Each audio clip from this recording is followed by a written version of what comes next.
You want to care. You also want to stop suffering. This is where the mind becomes confused. It believes these two desires are in conflict. It imagines a choice between coldness and pain, between indifference and attachment, between a hard heart and a fragile one. That is not the choice. Suffering does not come from caring. It comes from demanding. It comes from the hidden insistence that what you care about must obey your wishes, that people must remain as you prefer, that outcomes must land where you placed your hope, that life must protect what you love. Caring is natural. It is part of being a rational human among other humans. You are not meant to live as stone. You are meant to live as a mind that can see clearly, choose rightly, and act with steadiness. Detachment is not withdrawal from life. It is withdrawal from illusion. It is the quiet decision to keep your care inside the boundaries of your control. Look at your day. You may send a message and wait for an answer. You may do good work and wait for recognition. You may speak honestly and wait for understanding. You may love someone and wait for them to change. Notice how much of your waiting is actually a demand wearing the mask of hope. The mind says, I care. But beneath that, it says, therefore this must go my way. That second part is the seed of suffering. The world is not obligated to satisfy the mind's preferences. Other people are not tools for your peace. Outcomes are not possessions. Time is not your servant. Detachment begins when you accept this without bitterness. It begins when you stop arguing with reality. You do not have control over whether you are answered. You have control over whether your message is honest, timely, and measured. You do not have control over whether your work is praised. You have control over whether it is done with care and competence. You do not have control over whether you are understood. You have control over whether your words are clear and your intention is clean. You do not have control over whether another person changes. You have control over whether you treat them justly and whether you keep your own judgment sane. To care without suffering is to separate your will from the outcome, not because the outcome does not matter in any sense, but because the outcome does not belong to you. This is the discipline most people avoid. They prefer to clutch. They prefer to tie their peace to something outside themselves, then feel shocked when it is pulled away. They call it love. They call it ambition. They call it loyalty. Often it is simply fear. Fear of emptiness, fear of uncertainty, fear of being powerless. So they attach, they grip tighter, they monitor, they replay, they bargain. They imagine future conversations and future victories. They build a small private courtroom in the mind where life is always on trial. Then they wonder why they cannot rest. Detachment is rest earned by reason. It is the understanding that your peace is not a reward granted by events. It is a condition created by judgment. When the mind says, if this person leaves, I will be ruined, it is not describing reality. It is issuing a sentence. When the mind says, if I fail, I am nothing, it is not reporting facts. It is choosing a story. When the mind says, if I do not get what I want, I cannot be okay, it is not being honest. It is being untrained. Reality is simpler. People come and go. Projects succeed and fail. Bodies age. Plans change. Words are misunderstood. Effort is sometimes wasted. Illness arrives. Opportunity disappears. Death is not negotiable. None of this is new. None of it is personal. None of it is a sign that life is against you. It is the natural motion of things outside your control. What is within your control is the one thing you keep neglecting. Your faculty of judgment, your choice of meaning, your decision of what matters, your ability to act well regardless of the weather. Detachment is not a feeling you wait for. It is a stance you adopt.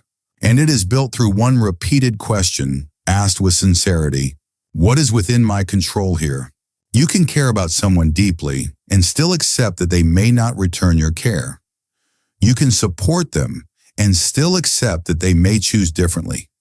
You can be present and still accept that their mood is not your responsibility. You can love and still accept that love does not guarantee permanence. Most suffering in relationships comes from confusing your duty with your power. Your duty is to be fair, patient, honest, reliable, and humane. Your duty is to speak when speech is useful and to be silent when silence is wiser. Your duty is to listen without turning every word into evidence. Your duty is to give without keeping a ledger. Your duty is to correct yourself before you correct others. But your power is limited to your own mind and actions. You do not control what another person feels today. You do not control what they remember. You do not control what they fear. You do not control what they decide at night when they are alone. When you forget this, you try to manage them. You call it helping. You call it being involved. But the mind is trying to secure itself by controlling a moving target. That is attachment. Detachment says, I will do what is mine to do, and I will not demand what is not mine to command. This does not make you passive. It makes you precise. It stops you from wasting life on impossible negotiations with fate. Consider how often you suffer in advance. You imagine loss, betrayal, humiliation, rejection. You picture the moment your hopes are denied. You rehearse grief before anything has happened. Why? Because the mind believes that anxiety is preparation. It believes that suffering early will purchase safety later. But suffering is not preparation. It is a misused imagination. Preparation is clear thinking. Preparation is skill. Preparation is character. Preparation is the ability to meet whatever comes without collapsing. If the feared event occurs, you will meet it with the same mind you have trained today. If you train panic, you will meet it with panic. If you train steadiness, you will meet it with steadiness. So detachment is training. It is not a denial of care. It is care guided by reason. The mind that is attached says, I need this outcome. The mind that is detached says, I prefer this outcome, but I do not require it to be at peace. That single distinction changes everything. Preference is human. Requirement is slavery. You can prefer success. You can prefer health. You can prefer harmony. You can prefer to be liked. You can prefer that your child is safe. You can prefer that your partner stays. You can prefer that your work is valued. But the moment you require it, you hand your inner order to chance. And chance is not loyal. Detachment is the refusal to gamble your tranquility on a world you do not govern. Now look closely. The mind resists detachment because it thinks detachment means less love. It imagines a colder life. But the opposite is often true. Attachment makes you anxious, suspicious, and easily wounded. It makes your care unstable. One missed call becomes a verdict. One criticism becomes a threat. One delay becomes betrayal. You become reactive, not loving. You become needy, not supportive. Detachment makes your care clean. You show up because it is right to show up, not because you need a guarantee. You give because giving is fitting, not because you need repayment. You speak honestly because honesty belongs to you, not because it will be rewarded. When you are detached, you are harder to manipulate, but more importantly, you are harder to disturb. You no longer place your identity inside other people's approval. You no longer measure your worth by external signs. You no longer live as a hostage to mood and outcome. You live as a person whose center is internal. This is the real meaning of caring without suffering. Suffering is the mind clinging to what it cannot keep. A detached mind still cares, but it does not cling. It knows the difference between holding and gripping. You can hold a cup of water, you can drink, you can share it. But if you grip it too hard, you crush it and the water spills. The same is true of people and outcomes. Gripping destroys what you claim to protect. So the detached mind holds gently. It enjoys without possessing. It values without demanding. It participates without insisting. And because it does not insist, it can endure. You may ask, but how do I actually do this when I feel pulled into attachment? Do not argue with your feelings. Do not try to erase them. Feelings are impressions, not commands. They are movements in the body and mind.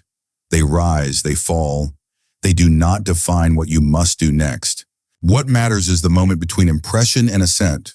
An impression arrives. They have not replied, something is wrong. Another impression, I am being ignored. Another impression, I will be abandoned. The untrained mind assents immediately. It says, yes, this is true. It begins to suffer. It begins to react. It begins to invent. The trained mind pauses. It asks, what do I actually know? What is the fact and what is the story? The fact is simple. There is no reply yet. Everything else is interpretation. Detachment is the practice of living by facts and choosing interpretations carefully. You do not stop caring. You stop hallucinating. And you return to what you control, your response. Will you send another message calmly if needed? Will you wait without spiraling? Will you focus on your duties instead of feeding fear? Will you treat the other person fairly in your mind instead of convicting them without evidence? This is detachment, not a lack of feeling, but the refusal to surrender judgment to feeling. Now extend this beyond relationships. People attach to status. They attach to comfort. They attach to being right. They attach to their image. They attach to the idea that life should be easier than it is. They suffer not because they lack these things, but because they depend on them for inner stability. You can enjoy comfort without depending on it. You can pursue success without worshiping it. You can defend truth without becoming obsessed with victory. You can care about reputation without giving it your soul. To do this, you must recognize what is truly yours. Your body is not fully yours. It can be harmed. It can weaken. It can fail. Your possessions are not fully yours. They can be taken, lost, or broken. Your relationships are not fully yours. People are separate wills. Your position is not fully yours. It depends on others' decisions and circumstances. Your time is not fully yours. It moves without negotiation. So what is yours? Your judgments, your choices, your values, your intention, your character in the moment. This is not a comforting thought. It is a clarifying one. It reduces life to what can be governed. And when you govern what can be governed, you stop wasting energy on what cannot. Detachment is simply this: placing your sense of good and bad where it belongs. Most people place it outside themselves. They call external events good and bad. Then they are shaken constantly because external events change constantly. The disciplined mind places good and bad in its own will. Good is choosing wisely, acting justly, speaking truthfully, enduring steadily. Bad is lying to yourself, acting from impulse, betraying reason, harming others for comfort, surrendering to fear. When you live by this, the world can still hurt you, but it cannot corrupt you. And if it cannot corrupt you, your deepest self remains untouched. This is the point where detachment becomes freedom. Not freedom from responsibility, but freedom from enslavement to outcomes. Now be careful. Many people misuse the word detachment to escape obligation. They withdraw, avoid, and call it wisdom. They stop showing up. They stop committing. They stop caring in action. They become passive and call it peace. That is not detachment. That is negligence. Detachment is compatible with full responsibility. It is responsibility purified of desperation. You still do what is right. You simply do not demand a particular result as payment for your effort.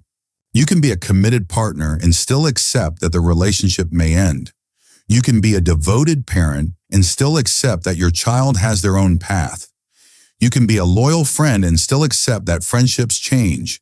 You can be a diligent worker and still accept that organizations are imperfect. Detachment does not weaken commitment. It strengthens it by removing fear. When you are attached, you are always negotiating. You are always protecting yourself. You are always trying to secure guarantees. When you are detached, you act from principle. Principle is stable. Fear is not. This is why a detached person is often the most reliable person in the room. They are not easily bribed by praise or threatened by criticism. They do not collapse under uncertainty. They do not become cruel under pressure. They do not turn inward in self-pity when the world disappoints them.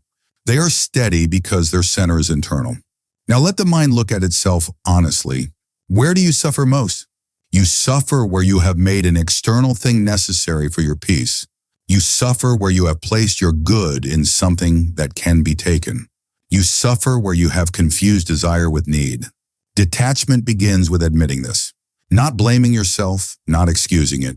Simply seeing, I have been treating something outside my control as if it must obey me. This sight is already a loosening of the grip. Then you practice the correction. When you catch yourself saying, I cannot be okay unless, stop. Replace it with, I will do what I can and I will be okay regardless. This is not positive thinking. It is accurate thinking. Because you have always been required to be okay regardless. Life does not offer exceptions. The only question is whether you will meet that requirement with panic or with reason. Detachment is the agreement to meet it with reason. And as you practice, you will notice something strange. When you stop demanding, you often become more effective. You communicate better because you are not speaking from anxiety. You listen better because you are not hunting for threats. You set boundaries better because you are not afraid of disapproval. You act more decisively because you are not waiting for guarantees. You are calmer under stress because you are not interpreting every difficulty as personal injustice. Your care becomes lighter but not smaller. It becomes more capable. This is what people misunderstand. They think suffering proves that they care. They think pain is the price of love. But pain is not proof of love. Pain is proof of attachment. Love is shown in actions aligned with reason and goodwill. Attachment is shown in anxiety, control, and inner bargaining. If you want to care without suffering, you must be willing to let go of the idea that your suffering is noble. It is not noble, it is unnecessary. You can be good without being tormented. You can be faithful without being fearful. You can be loving without being owned. Now you will still feel loss when loss comes. Detachment does not erase grief. It prevents the extra layer, the outrage, the self-pity, the sense of being cheated by reality. Grief is natural. It is the mind acknowledging change. Suffering is the mind refusing change. Detachment allows grief to move through you without turning into resentment. You say, this hurts. You do not say, this should not be. One is honest. The other is rebellion against what cannot be undone. And because you do not rebel, you recover with dignity. You remain capable of virtue even while you feel pain. This is the goal, not to be unfeeling, to be unruined, to be the kind of person who can face life directly without turning every event into a crisis of identity. Now bring this to the present moment where you are listening. Right now, something in you is attached. There is something you are gripping. It may be a person, an outcome, a plan, a version of yourself. Feel the tension of that grip. It is not in the world, it is in you. The world is simply being what it is. Your mind is the one demanding guarantees. Release does not mean abandoning what you care about. Release means removing the demand that it must secure your peace. You can care fully, act fully, love fully, and still say, my peace belongs to my reason, not to events. This is detachment, a mind that holds its own judgment with firmness and holds everything else with open hands. And when the world inevitably shifts, that mind remains upright, not because it is protected, because it is trained, because it has learned again and again to return to the only possession that cannot be taken, the will that chooses rightly in this moment. Carry your care there. Carry your peace there. Peace comes from holding only what belongs to you and releasing what never did.